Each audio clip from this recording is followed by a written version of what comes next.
Hello, first morning! Ako pala si Admin May. Ang admin yung funny. Actually, matagal na talaga ako since nabuo tong Helloverse. Ako talaga yung unang crew dito. Ikaw yung Yes, ako yung unang crew. Pero na-stop lang yun kasi may mga conflict talaga. Oo, pero bumalik ako this year. March po. Actually po, yung story ko po kasi, pagpunta ko dito, hindi talaga trabaho. Yes, hindi talaga trabaho. Kasi parang nagpunta, kasi last year kasi, parang feel ko parang failure na yung life ko, parang gano'n. Kasi nagkasakit ako, parang nawalan ako ng pag-asa kasi parang feel ko down na talaga ako, parang hindi na ako makabangon, ganyan.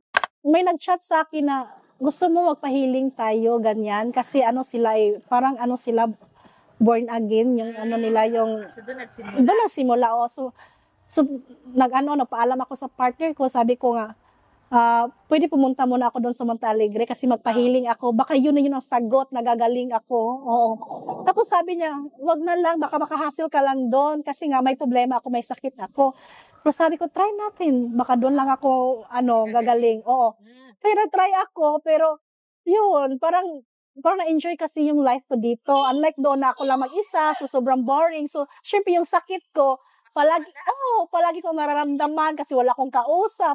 Unlike dito, masaya ako. Although yung mga trabaho may pag-pressure, pero na-handle naman.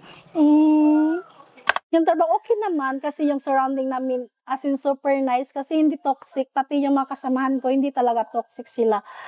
Tapos, parang parang nasa bahay niyo lang, parang nag-extend ka lang sa bahay ninyo kasi yung mga kasama mo hindi toxic. Kaya, I am so blessed. Pati yung owner ng Helloverse, hindi rin toxic. Although, papagalitan kami kasi normal kasi yan, di ba? Kasi siya yung boss, tapos nagkamali kami.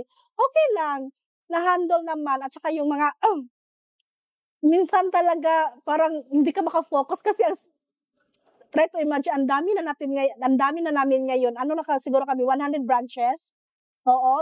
Ang dami na talaga. Minsan may nag-chat na, ma'am, saan ka na? Hindi ko talaga ma-handle minsan. Hindi ko makita minsan yung mga chat. Kasi sobrang dami. Pero carry naman. Kinaya ko ang lahat. Masasabi ko lang talaga sa kanila, nasa tama po talaga kayong company. Wow! Hay nako, doon pa lang sa dami-dami ng branch ni Helloverse, may ibubuga talaga. Hindi tayo aabot sa Luzon, Visayas, Mindanao kung hindi masarap yung halo-halo natin. Wow! Kaya sa gusto po mag-franchise dyan, Diyos ko, i-hold nyo na yung area ninyo. Kasi magsisisi talaga kayo kasi kapag hindi kayo mag-hold sa area, may papasok talagang iba dyan. Sa mga interesado dyan, Diyos ko, huwag na kayo magdadalawang isip pa. I-message nyo na kami dito sa aming page.